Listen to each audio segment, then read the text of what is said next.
As one who believes in Ishvara, the Creator God, and the notion of karma, how do the two coexist?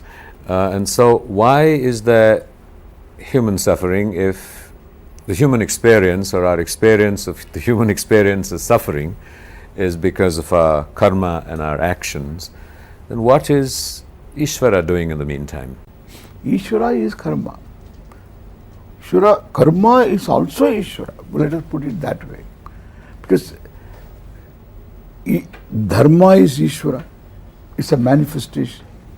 That's why the concept of Ishvara, the vision of Ishvara must be proper. Dharma is Ishvara. The other side of the coin of dharma is karma. Because, so karma means the adrishta, punya and papa. Somebody who has got some muscle power and gets away with a crime, and then there should be a law. He is going against the dharma. That law should get him, and he should be caught. That person should be caught by the law. The local law maybe hands of law may not be long enough to catch him. But the law of dharma should be able to catch him, and it is automatic. It is credited. This fellow did something good, credited. Something wrong, debited. So no room for compassion in that spirit. No, what compassion? It's law. So what compassion? This is no, see. So the law. When you act compassionately and you reach out to somebody, there is punya. That is adrishta. That is called karma, credited to your account, which will translate itself into a comfortable situation, either in this life, later. Papa is the opposite.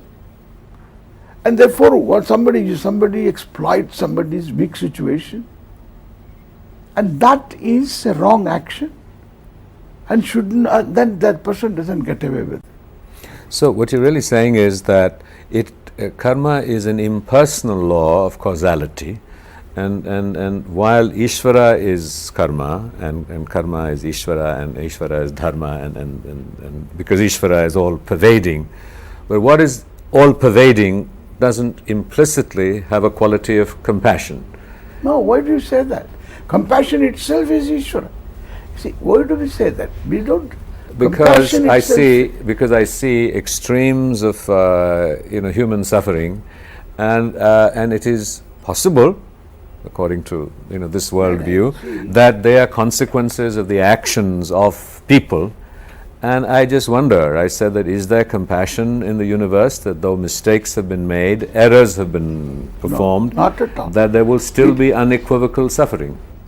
The individual has suffering. Suffering means, this word suffering also I have got some problem. What kind of suffering we are talking about? Is it emotional suffering or physical suffering? What do you think physical somebody is suffering, and that somebody seems to be okay? Therefore, what I say, I'm just talking about my own experience of suffering. When I experience pain, when I experience confusion, when I experience the pain of someone I'm unable to help because of my limitations, when I suffer because no doubt the cause of my actions, and I just say, is there compassion that can help me rise above this? And it doesn't seem forthcoming. So I wonder what Ishvara is doing in his heavens. We don't talk like that. See here, this heaven business is not there with us.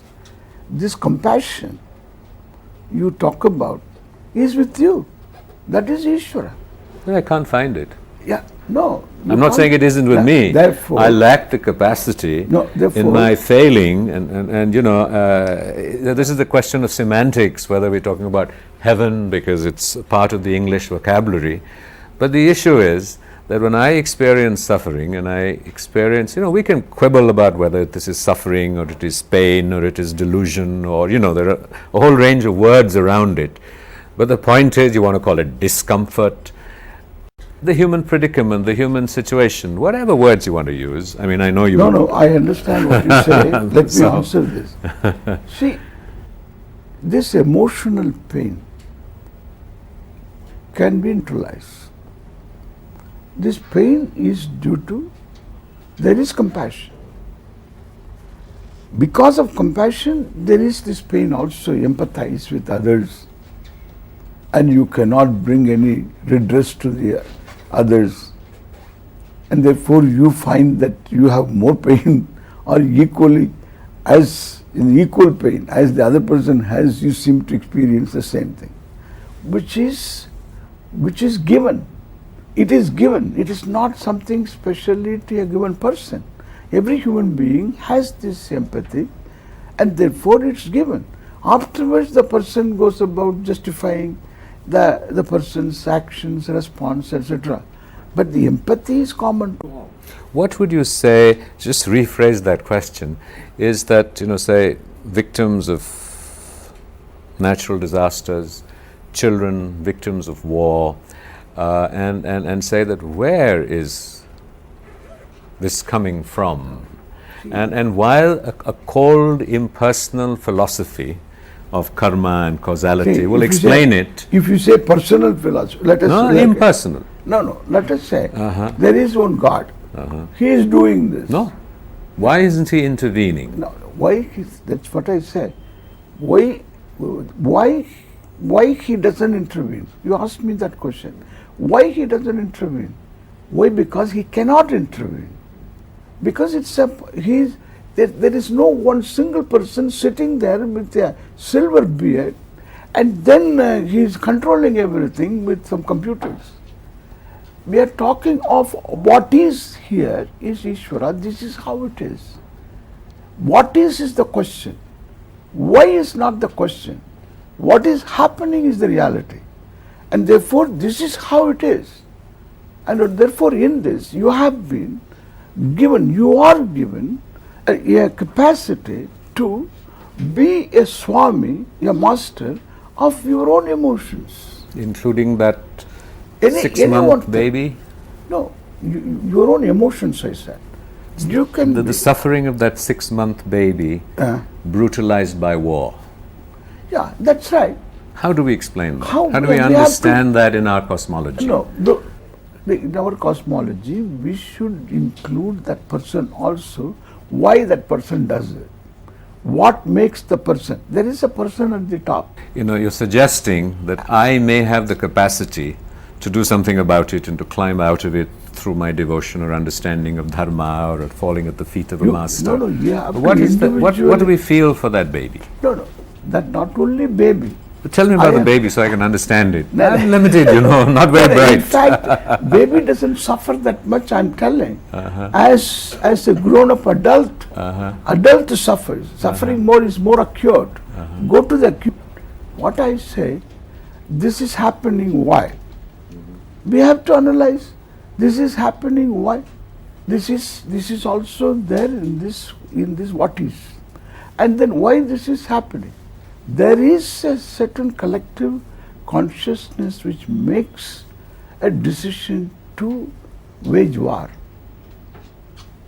And that has to be corrected. We have to correct. It is abuse of will. I am telling you, if it is war, it is abuse of will. If it is natural calamity, it is some readjustment that is taking place, and therefore, so some people will say it's karma, some people will say these are all different words we can have, and somebody will say very safely that is the mystery of God. And so Swamiji, help us understand as we sort of conclude this program. Help us briefly understand what you feel. You have been active in so many areas. You have intervened through your AIM Seva program to impact the lives of so many tribals. 400,000 plus is the figure that you have. Give us a creed that is easily comprehensible, across religions, across traditions, across faiths. As I describe myself, say, as a Hindu Buddhist, maybe to the discomfiture of some strands of Hinduism. What is a universal creed, regardless of whether we believe in the dharma or not? It's formally consecrated by Hindu masters. What we say aim for seva is caring. You care for people who need caring. Everyone is born a consumer and continues to be a consumer. But then there should be a certain age. From that age, one should be able to be a contributor also. And when you become a contributor, you have gained adulthood. Then the more you contribute, I would say there is better growth.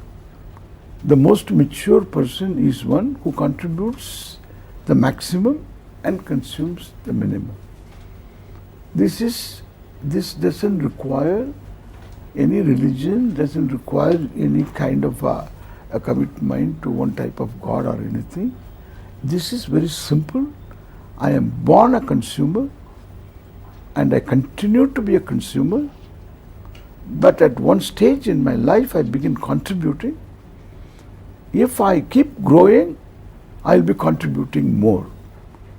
And therefore, the maximum contributor and the minimum consumer is a person to be reckoned in the society.